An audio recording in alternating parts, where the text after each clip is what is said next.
What is up, everyone? It is Bucky, and welcome to another After Effects project. Now, today, if you were watching my channel, you saw that I posted a video of a little short intro I made, and I actually got a bunch of comments saying to make a tutorial for it. So here's my tutorial for it. What it is pretty much if I ever make a movie or something, this is going to be the intro before it. But anyways, I already have a couple things here from Andrew Kramer's Riot Gear, and you can get these from videocopilot.net. And no, he actually didn't pay me to say that. I'm just giving him a free plug. So, anyways, I got this cool background right here, and a cool little thing to take note of. Anytime you're like moving around and you can't get it to exactly level up with the edge, all you have to do is select the layer and go to Layer, Transform, Fit to Comp, and it'll fit exactly on the edges just how you want it. So I'm going to have like white and red text on this. So what I'm going to do is I want to darken this first of all. So I'm going to go ahead and put effect, color correction, and I'm probably just going to mix with the levels. You can mess with curves if you want, but this is fine. So let's go ahead and darken this and also bring down the whites, not all the way. Probably like somewhere around there. So this is good for now. So now instead of a lighter gray background, we have a nice grungy kind of black background, nice a little bit darker. So after this, I want to add my new text layer. So I'm going to go layer, new text, and I'm going to put the new Boston Productions. And the first thing I want to do is I want to make this white. So go ahead and select your color and change it to white. And I'm going to change new to red. So make that red. And I'm also going to want to bold the new Boston, right like that, and I'm going to want to unbold production. So I want to emphasize the new Boston, so that's why I'm going to bold that. So now we have this nice text that's bolded on the new Boston and also red where I want new to stand out, just because I think it looks cool. So after this, I just don't want this to appear on the screen, plain and simple. I want it to reveal in kind of a cool way.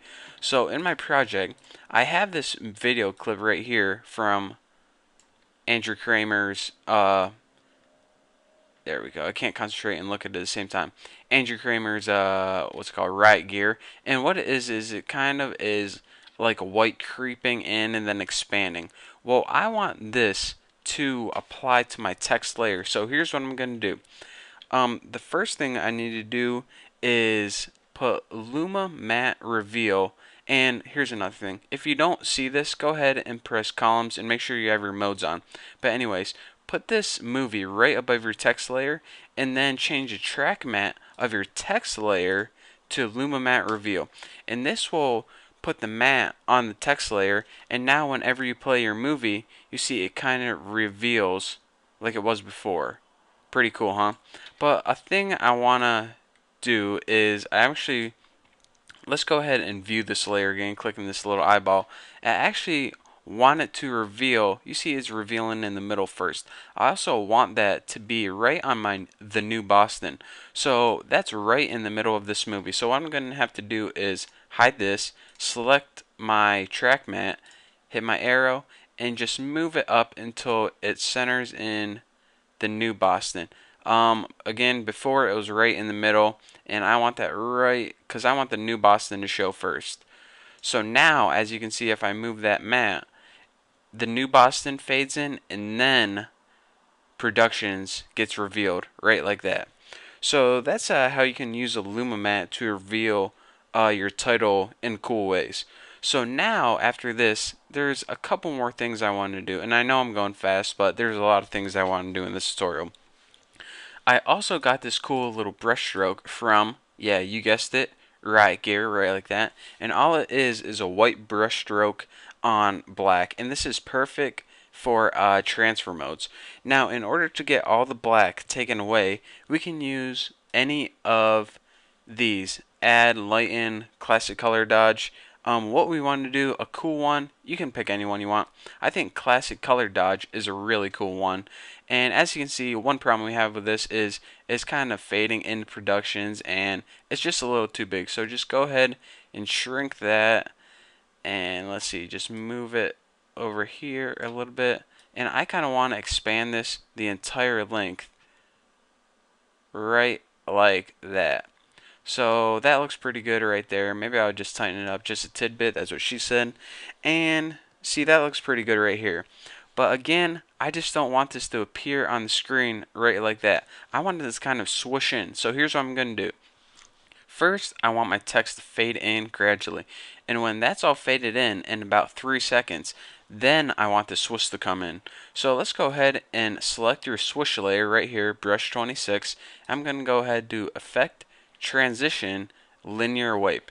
And now what I'm going to do is change the angle of this, because if you change it, well, I guess you could have either one, but changing the angle shows what direction you want the wipe to come in from. So let's go ahead and change to somewhere around 102 degrees, since it's like kind of tilted in this direction. Again, if you set it up like this, it would tilt in or come in up and down. I want it to fade in left to right. So now go ahead down to Effects, Linear Wipe, and we're gonna adjust wipe angle. So go ahead and add a keyframe right here, and we're gonna want transition completeness. That's embarrassing. So go ahead and add keyframe right here and change your transition completeness to about 100, right like that. Then about, let's say, close to a second and a half later, go ahead and add another keyframe and set it equal to 0, right like that. So now you see, if you minimize this, your linear wipe comes in the transition, fades from left to right after everything fades in.